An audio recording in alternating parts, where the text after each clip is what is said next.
Alhamdulillah Rabbil Alameen, wassalatu wassalamu ala rasulih al-ameen wa ala alihi wa sahbihi ajma'een. Inshallah ta'ala, I'll demonstrate how the salah is done. I'll mention to you the three categories or the three components of the salah, okay?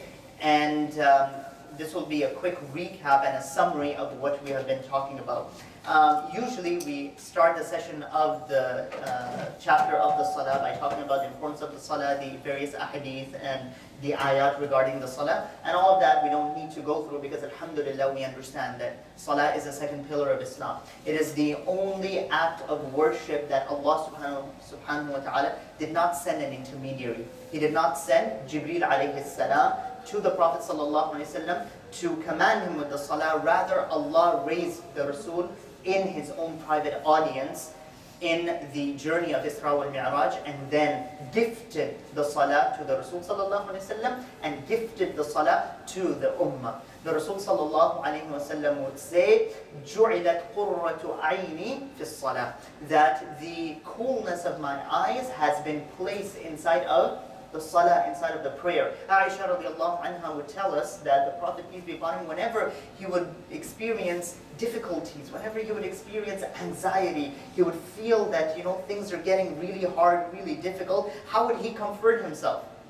By standing in salah, by standing in the presence of his most beloved, and that is Allah subhanahu wa ta'ala. So this is really something for us to motivate ourselves and really to ask ourselves whenever we find what are the ways, what are the mechanisms that we utilize in order to unwind, right? After a busy day at work, how do we unwind? Sitting in front of the TV, aimlessly, surfing on the web and things of that nature. But here's the Rasul, peace be upon him, unwinding through what? Unwinding through the salah. So I don't need to sell you the salah. I don't need to, put in a sales page so that you understand how important the salah is. We've discussed all of that in detail. So the salah, in this particular session, we will talk about the fard prayer, the obligatory prayer, okay? Because the nafil prayers or the sunnah prayers, first of all, we have to clear our minds with regards to terminologies. Is that clear? Terminologies, especially from the cultural context that we come from, we have differences between this is nafil, this is sunnah, this is mu'akkada, this is ghair mu'akkada, this is farz, this is wajib, right? We've made so many different categorizations. Sometimes making categories is helpful, it makes us understand, and that's what we will be doing in this particular session as well. But sometimes it just causes confusion, okay? So, I have a question for you all. What is mu'akkada and ghair mu'akkada? What does it mean? Mu'akkada we have to do the sunnah. Okay. Ghair mu'akkada, if we do that, we can get rewards. Okay. If we don't do, no guna. Okay, very nice. So the sister is saying mu'akkada is a kind of sunnah that we should do, and mu'akkada is the one that we should do, and ghair mu'akkada is the one that we can let go of, we can leave. There is no sin upon us. Okay. So then, my question to you, sister, follow-up question, is that if we leave a mu'akkada sunnah, is there sin? So then how is it different from ghair mu'akkada?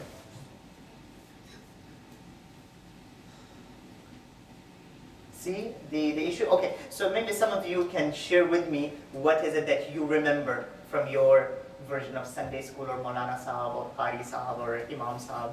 What do you remember the difference between Mu'akkada and Mu'akkada, Rashid Bhai? So Mu'akkada is like which Prophet prayed consistently always, and Mu'akkada is sometimes he prays, sometimes he left those.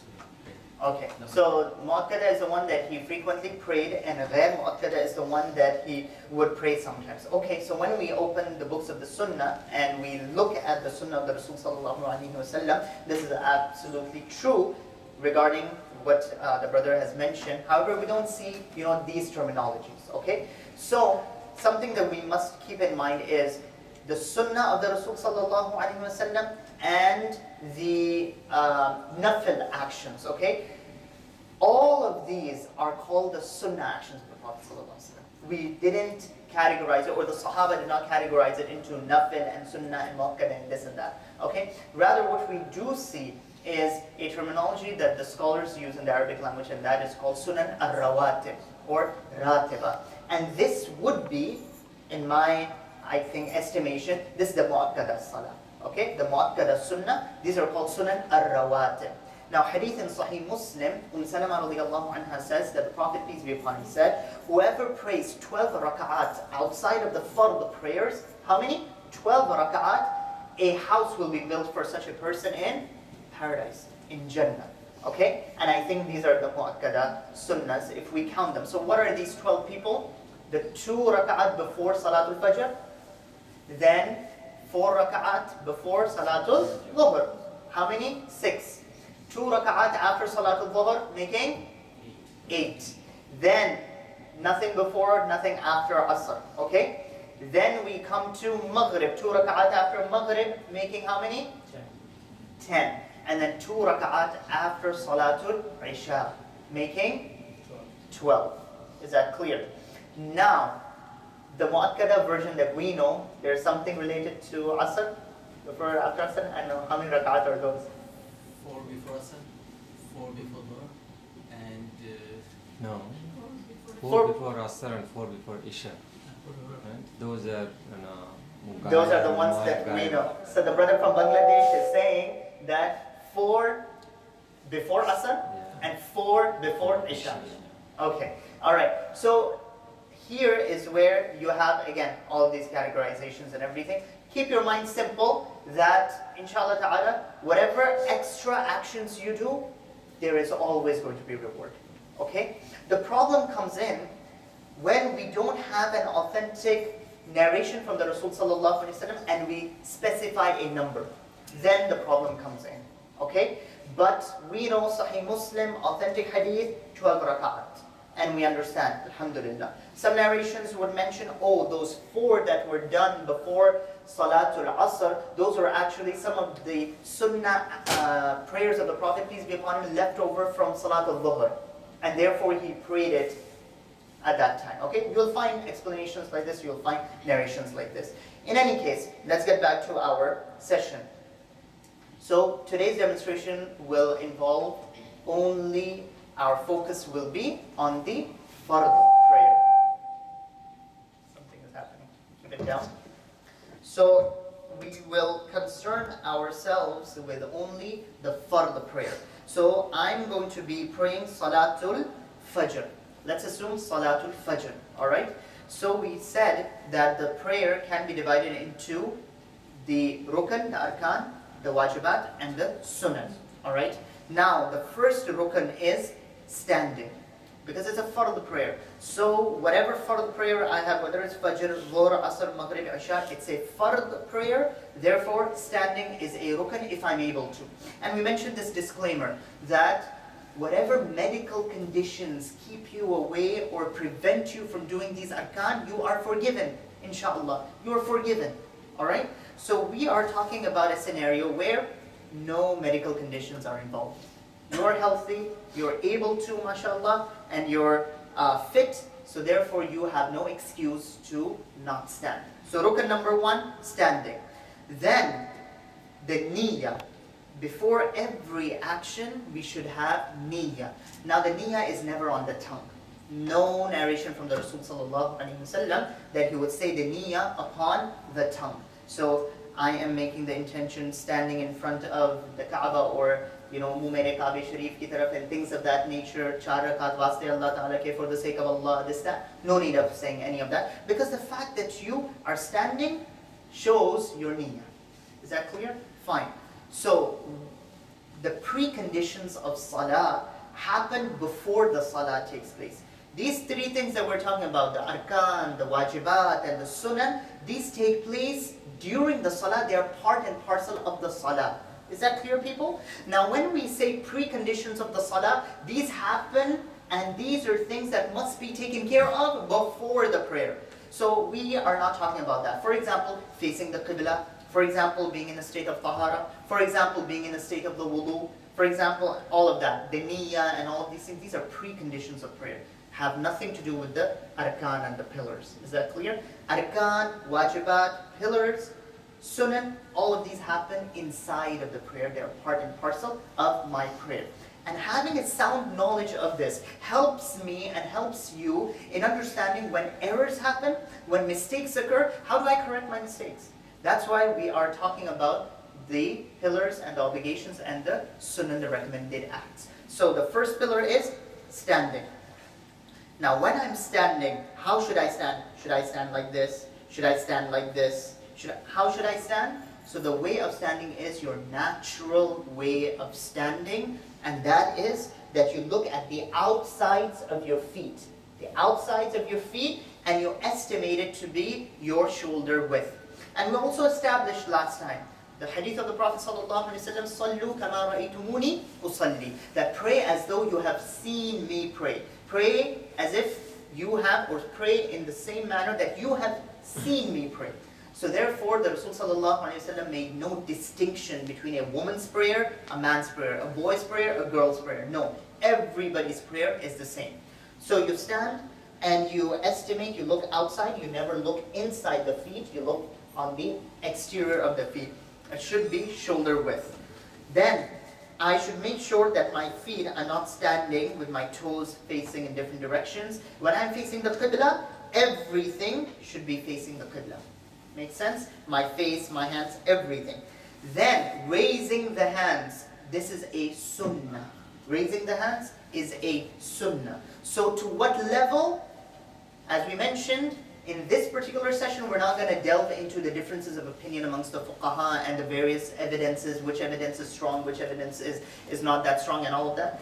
Suffices to state that all of these narrations have been mentioned to us from the Sahaba, from the Tabi'un, from the Prophet ﷺ. So the Prophet, did he raise his hands up here to the levels of the ears? Did he raise it to the level of the shoulders? Did he raise it to the level of the earlobes and all that? All of these are narrated, okay? So whatever method you are following, inshallah, it's fine, it's okay, all right? In an advanced session, we will talk about which evidence is stronger and which evidence is weaker. But for now, if you have been praying with touching your thumbs at your earlobes, then please make sure that your hands are not like this, okay? Your palms should be facing the Qibla as much as possible. So when you begin your salah, face the Qibla, like this, your palms, or like this, your shoulder length, or your shoulder level. Is that clear? Then I say, Allahu Akbar. Now where do I place my hands? Again, this goes into all of those discussions of the evidences and whatnot. Let's just focus on the pillars, the wajibat, and the sunnah. Right now, I'm not going to get into where to place the hand and how, which evidence is stronger and whatnot. But all of these again have been narrated from the Prophet ﷺ with varying degrees of authenticity. So some of them are more authentic than others. And as a Muslim, as a believer, your and my attitude to the Sunnah of the Rasul ﷺ should be, whatever is more authentic, I want to follow that. That should be our attitude. So standing is a pillar, raising the hands is a sunnah. Now saying Allahu Akbar to enter the salah, to begin the salah, is a pillar, is a rukn, to start the salah. Is that clear? So I say Allahu Akbar. Now I'm going to place my right hand over my left hand. But how? There are a number of narrations from the Rasul ﷺ. This has been narrated. Is that clear? This has been narrated, where the Rasul ﷺ would use his pinky finger and his thumb to circle around his left wrist, and you have these three here. This has been narrated. Or the Prophet ﷺ would merely tuck his right thumb behind his left wrist and just hold it. Now we're not saying that you clench onto the left wrist, but you just place your hand in that nice, natural, fine manner. Then where do you place your hand? Do you place it on your chest? Do you place it below the chest? Do you place it on the belly button, on the navel, and all of these things? Again, narrations do exist, okay? But for our purposes so far, we're going to say you hold your hands like this on your left wrist, and where your rib cage divides. Is that clear? Your rib cage, where it divides, you place your hand there. Make sense? You place your hand there. Now, placing of the hands, raising of the hands, placing of the hands, all of these fall under the category of sunnah. Is that clear? Sunnah. Meaning, if I were not able to do so, it does not destroy my prayer. Is that clear? But if I started the salah without saying Allahu Akbar, okay, my salah never started. It destroys my prayer. Okay? So then I place my hand here, and then I begin by saying the thana. Subhanakallahumma wa bihamdika wa tabarak ismuka wa ta'ala jadduka wa la ilaha ghayruka. This is a sunnah. Then I say the isti'adha. A'udhu billahi minash shaitanir rajim. Bismillahir rahmanir rahim. This is an obligation. Obligation. Then I will say the basmala. Bismillahir rahmanir rahim. And continue on to Surah Fatiha, Alhamdulillahi Rabbil Alameen, Ar-Rahman Ar-Rahim, all the way to the very end. غَيْرِ الْمَغْضُوبِ عَلَيْهِمْ وَلَا الضَّالِّينَ. All of this is a rukn. So Bismillah Ar-Rahman Ar-Rahim with Surah Fatiha together makes a rukn. Is that clear? Then saying Ameen is a sunnah. Reciting a surah after Surah Fatiha is a sunnah. Is that clear? I'm still in my first rak'ah, it's a sunnah. Then I will go into ruku'. Now, there is hadith in Sahih Bukhari, the Prophet ﷺ would engage in something called rafa' yadayn, raising of the hands. Rafa' means raise, yadayn, yad means one hand, yadayn means two hands. Raising the hands. So he would raise his hands again, this is a sunnah. And he would go into Allahu Akbar, go into ruku'. Now when you are in ruku', what do? I said Allahu Akbar before I changed positions. When do I say Allahu Akbar? Do I say Allahu Akbar? Do I say Allahu Akbar first and then go change my position? So do I say Allahu Akbar? Or do I change my position then say Allahu Akbar? Allahu Akbar. The correct method is during the motion. During the movement you say Allahu Akbar. Is that clear? So, when I am in my first rak'ah, I have recited my surah. After Surah Fatiha, I will say Allahu Akbar and I go into ruku'. Now, saying that Allahu Akbar is an obligation. Now, where do I look? Remember, the moment we start the salah, it's from the etiquettes of the salah that we look at the place of prostration. That's where I'm looking at, the place of my sajda. Now when I will go into ruku', I don't look at my place of prostration. I'm going to look directly down. Natural, wherever it's natural for me to see. Now, there is never a time in the prayer that I'm allowed to close my eyes. No, that's not allowed. Even if I'm going down into sajda, I keep my eyes open. I don't need to close my eyes. Now, yes, people say that, you know what, I find more concentration when I close my eyes and I'm trying to imagine the Kaaba in front of me and I'm trying. No, don't do that. That's incorrect. That's against the teaching of the Prophet ﷺ. So it will be wrong to do so. Okay? Now, if somebody has whatever reason that they're just so distracted, Allahu A'lam, what your situation will be. I'm not a mufti, I can't give any fatwa with regards to that, but it's incorrect to close your eyes at any moment during the salah. So now I'm in ruku'. I said Allahu Akbar, I got into ruku'. Now my back has got to be straight as I can possibly make it. And we mentioned last time, how do you ensure that happens? Ask someone in your household to help you out. Ask someone in your household. If you have a mirror in front of your closets and all of that stuff, look at yourself. How do I look while I'm in ruku'? And you will notice that in the first few times you're going to feel tension. And you'll always feel this tension. Your muscles are going to stretch all the way from your feet, stretching all the way to your hips. Up here, they're all stretching. And you're trying to make a 90-degree angle between your feet and your upper torso. And then you are in ruku'. And you say, Subhana Rabbiyal Azim, Subhana Rabbiyal Azim, Subhana Rabbiyal Azim. Saying this dhikr of the ruku' is an obligation. Alright? Now the minimum that you're allowed to say is once. Once. Minimum. Alright? Now, maximum as much as you can. And say them in odd numbers. Question. If I'm praying behind the imam, how do I know if I'm saying them in odd numbers? You don't. You don't have to worry. just keep on reciting as long as the Imam is in ruku. You keep on saying Subhana Rabbiyal Azim, Subhana Rabbiyal Azim, Subhana Rabbiyal Azim, or other Sunnah adhkar that we know the Prophet ﷺ would say while he was in ruku. Subbuhun Quddusun Rabbul Malaikati wa Ruh. You keep on saying whatever other Sunnah adhkar you know that are said in the position of ruku. Now, the position of ruku is a rukn of the prayer, is a pillar. So we mentioned so many things so far, just for the ruku. The motion while I'm moving into ruku and saying Allahu Akbar, that's an obligation. While I am in ruku, this position is a rukn, it's a pillar. What I say in my ruku, Subhana Rabbiyal Azim, is an obligation.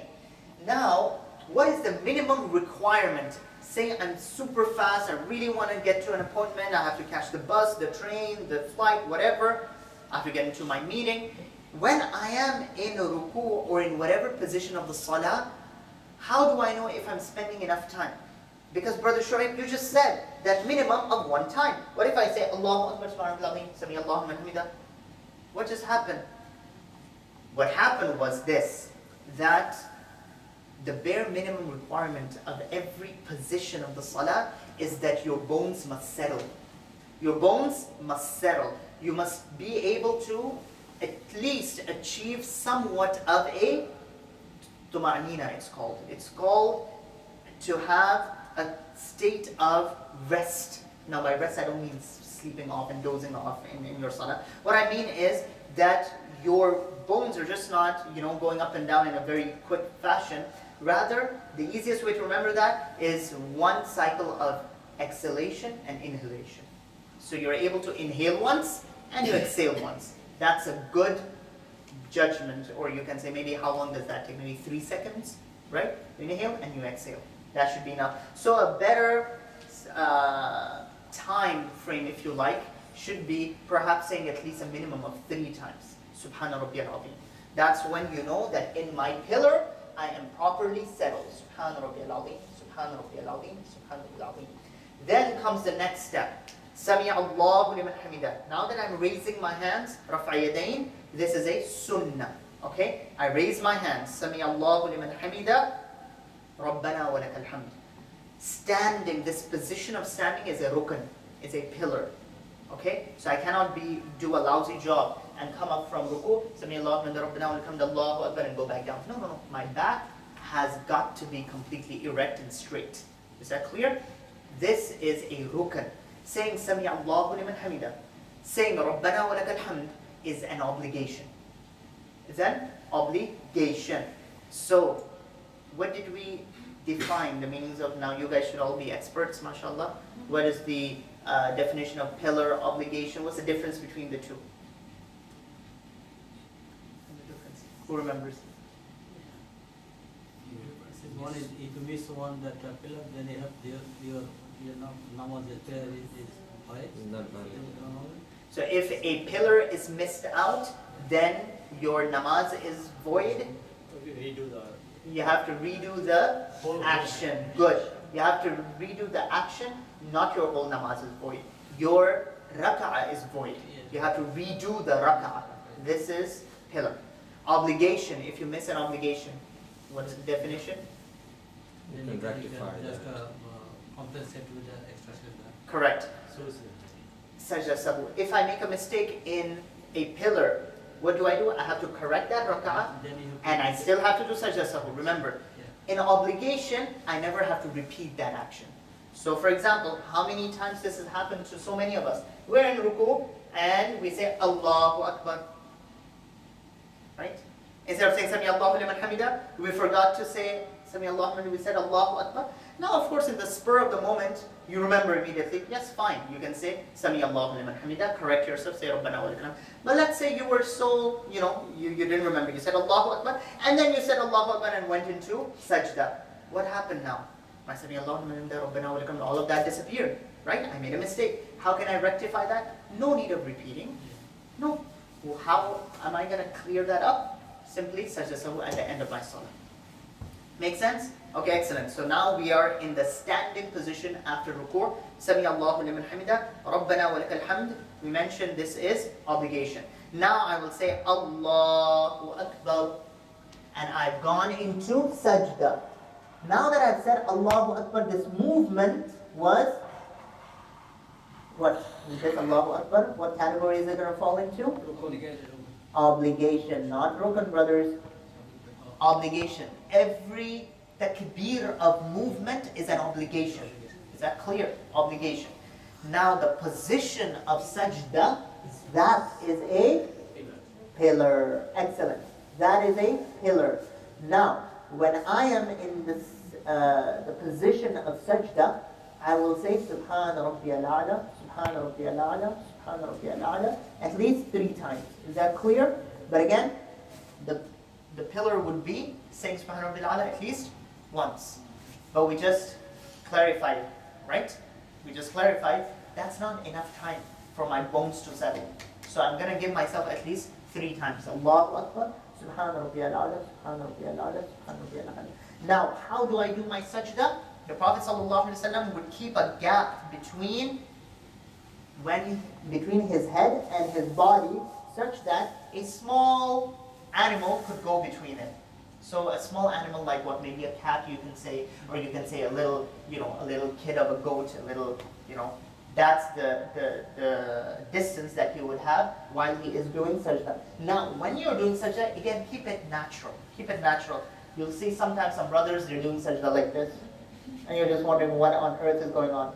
So this is incorrect, okay? Similarly, don't make your sajda super, super tight like that. Just something comfortable, something natural.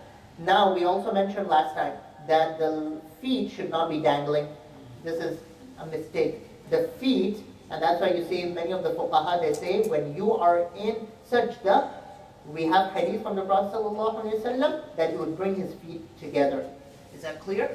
So the Prophet ﷺ, while in a state of sajda, he would bring his feet together like that and plant them in. So they cannot be, nobody can come and kick them off. Alright? Then, I'm done with my sajda, I now move to the jalsa bayna sajdatayn, the sitting between the 2 sajdas. I will say Allahu Akbar. Saying that Allahu Akbar is an obligation. This sitting, this position is a pillar. Is that clear? Yeah. So that means in this position of the pillar, I need my bones to settle. At least a single cycle of inhaling and exhaling. Is that clear? And a good practice is to say the Sunnah adhkar here. Rabbi ghfirli, Rabbi ghfirli, Rabbi ghfirli. Now your eyes are still looking at the place of sajda. So I'm in this position and I will say Rabbi ghfirli, Rabbi ghfirli, Rabbi ghfirli. This position is a pillar, it's a rukn. So I cannot do this. After my first sajda is done, I say Allahu Akbar, Allahu Akbar. Incorrect, disaster, mistake. It has destroyed that rak'ah. Is that clear? That will be a mistake. So after my first sajda, I come up, Allahu Akbar, Rabbi ghfirli, Rabbi ghfirli, Rabbi ghfirli. Allahu Akbar. Is that clear? And I will say Subhana Rabbiyal A'la, Subhana Rabbiyal A'la, Subhana Rabbiyal A'la. Now, when the Prophet, peace be upon him, would sit down in the first sitting, the first sitting happens after the 2 rak'at. He would sit like this. He would make his left foot a farsh. This is called the iftirash position. He would make it a farsh on which his left hip would sit, and then he would prop up his right foot. He would prop it up like this, and the toes would be bent in that manner.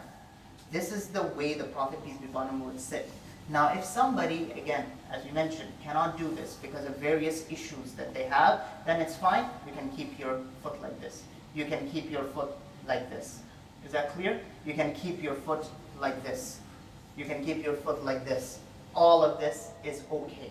Alright? But the way the Prophet, peace be upon him, would sit, would be in this manner. However, you see brothers all the time, and perhaps even sisters all the time, they sit in a manner that is most comfortable to them. No harm, no problem, no issues, insha'Allah. Alright, my hands, where should they be? Should they be all the way down here? Should they be all the way up here? No. They should be where your fingertips are at your knees. Is that clear? That's where my hands will be. Now, should I close my fingers? Because some people, they have these questions in mind. Should it be closed? Should it be out, open? How should it be? Just something natural. Okay? Just something natural. Then, this is my my first tashahhud. My first tashahhud, people. Okay? This first tashahhud that I have, this is an obligation. Is that clear? It's saying at-tahiyyatu lillahi was-salawatu wat-tayyibatu assalamu alayka all the way to the end. Here, saying the first at-tahiyyatu lillahi was-salawatu is an obligation. What does this mean? This means if someone has forgotten this, you can clear it up with what? Is that clear? Okay, if somebody forgot to sit in this position. Fine. But remember, what did we say? We're praying with salah right now. Salatul Fajr. Okay, excellent. Salatul Fajr. So this is my first and my only sitting that I have. So because it's my last tashahhud now, my last tashahhud, saying at-tahiyyatu lillahi in the last tashahhud becomes a rukn. What does it become? Rukn. Saying the salawat Ibrahimiyya, Allahumma salli, Durood Sharif. Durood Sharif is a rukn. Is that clear? After these two, in my last sitting of any prayer, after these two du'as, everything else becomes sunnah. So after this I can say whatever du'as I want to say. Whatever du'as, it's free for all. Now you can say, رَبِّ ارْحَمْهُمَا كَمَا رَبَّيَانِي صَغِيرًا رَبَّنَا هَبْ لَنَا مِنْ أَزْوَاجِنَا وَذُرِّيَّاتِنَا قُرَّةَ أَعْيُنٍ. Say whatever you want to say, okay? And then I'm going to say, Assalamu alaikum wa rahmatullah, Assalamu alaikum wa rahmatullah. Now realize, let's track back. In my at-tahiyyatu lillah, raising my finger is a sunnah act. Is that clear? So if I were never to raise my finger throughout, there wouldn't be any issues with my prayer. Is that clear? Now, again, lots of ikhtilaf. How should we interpret the hadith? Where should we raise our hands? Okay, those of us from the Hanafi background, we raise our finger, we keep it completely down. Only at Ashhadu an la ilaha illallah, we raise it up, we put it down. Sahih hadith of the Prophet ﷺ, he says that this raising of the finger, it hits the shaitan like an iron bar does. So then you have other scholars, the Hanbali scholars, for example, they said, so what evidence do we have of putting it back down? Then keep the finger up. If it's hitting that scumbag shaitan, then we want to keep on torturing him. So we keep it up. So we keep it up right from the start all the way to the very end. Hence you have that opinion. Then you have the other scholars that say, no, we'll keep on moving it. Because while we're moving it, it's destroying shaitan as well. Alright? The movement, because that's what the Prophet ﷺ said. Now the Hanafi says, yes, we did a movement. What was our movement? Here, movement 1, down, movement 2. Done. Right? The other said, no, we're going to get him continuously. Is that clear? So that's fine. That's why you see all of these opinions. You have other scholars, they say, okay, we're going to keep the finger like this. Why? Because the hadith, the narration from the companions say, the Prophet ﷺ, his hands would make a 53. Would make a 53. So this is your 5, and this is what your 3 is. Now in our times, we see the Mus'haf, they write 3 in that manner. Back in the day, it was not in that manner. They would just make 1, and that was it, 3. Okay? So is it like this? Is it like this? How is it? Lots of discussions. So don't worry about that for now. Is that clear? Okay. Now, exiting the salah, exiting the prayer, saying Assalamu alaikum wa rahmatullah at least once is a rukn. Is a rukn. Now, this will come as a surprise to many of you. Moving the head is a sunnah. So I can completely exit my salah by simply saying Assalamu alaikum. Done. I'm done with the prayer. I've exited the prayer. I don't need to move my head right. I don't need to move my head left. Even saying Assalamu alaikum is fine once. That's completely allowed, completely permissible, completely okay. However, what was the way of the Rasul sallallahu alaihi wasallam? Assalamu alaikum wa rahmatullah. Assalamu alaikum wa rahmatullah. You can say it first to the right, then to the left. And it's fine to also say the entire salam. Assalamu alaikum wa rahmatullahi wa barakatuh. Assalamu alaikum wa rahmatullahi wa barakatuh. Fine. Assalamu alaikum. Fine. Assalamu alaikum wa rahmatullahi. Fine. All of these are allowed. Make sense? Clear? Alright. So this was the demonstration of the salah for you. Now we can get into questions. Okay? Some of the questions I usually, because I keep getting these questions all the time, so I usually mention them during the session itself. Dua. We know that the Prophet ﷺ has taught us that the closest that a slave is to his master is in which position, people? Sajda. Now in sajda, I don't know so many du'as in Arabic, right? Am I allowed to make dua in my language? What do you think? Yes. Sisters are saying yes. No. Yes. Brothers are saying yes and no. Yes. Some brothers are saying yes, some brothers are saying no. Okay, so here is what the opinion is. For the longest time, in fact, my opinion was also this, that you are allowed to make du'as in your language only in the Sunnah prayers. Only in, for example, Taraweeh, for example, any nafil, for example, tahajjud. When you're in a state of sajda, at least you have to say Subhana Rabbiyal A'la. At least say that once. Then you can begin in your language. Okay? But subhanAllah, recently one of my teachers was mentioning, he asked his shaykh in Makkah, and he said that present-day fuqaha are actually have come to this opinion. Number one, how many Muslims are even praying 5 times a day? And of those who are praying 5 times a day, how many are those who are, knowledgeable of Arabic? Right? These miskeen are not even praying their sunnah and their nafils and their, ghair muakkada and their tahajjud and this and that. So one reasoning is to give them that allowance. You say Subhana Rabbiyal A'la at least once or 3 times. And after that, even the fard, you can begin saying your, in your language, you can start making dua. I found this not too convincing. I said, okay, fine. What's the second reason? The second reason is this, and this was really an interesting evidence. And they said, the current day Arabic that you have, that is spoken amongst people, what kind of Arabic is it? Is it the same Arabic as the Rasul sallallahu alaihi wasallam? No, it doesn't. Absolutely not. It's not Fusha. The Arabic that the Syrians and the Egyptians and the Yemeni and the Saudi Arabia, the Saudis are even going to speak, has no bearing whatsoever with the Arabic at the time of the Rasul sallallahu alaihi wasallam. So they said, you speaking your Bengali or Urdu or whatever, is the same as this person speaking colloquial Arabic. Okay? So, therefore, will we then say, oh, this guy speaking his regular, dialect-filled Arabic is allowed in the fard prayer, but my Urdu is not allowed? You understand that? So that's why, inshallah ta'ala, no problems whatsoever, and I am aware that this will always remain a difference of opinion, but I like this opinion, alhamdulillah, and I'm convinced by it, that when you want to connect with Allah subhanahu wa ta'ala, and in that position of sajda, and fard prayer, the Prophet ﷺ even said the fard prayer, one of the chances for du'as to be accepted is the fard prayer. So you don't want to let go of that opportunity. So inshallah ta'ala, you're okay by making dua in your language, in the fard prayer, in sajda, but don't forget to at least say Subhana Rabbiyal A'la. And that will be the only position in your salah in which a non-Arabic language will be allowed.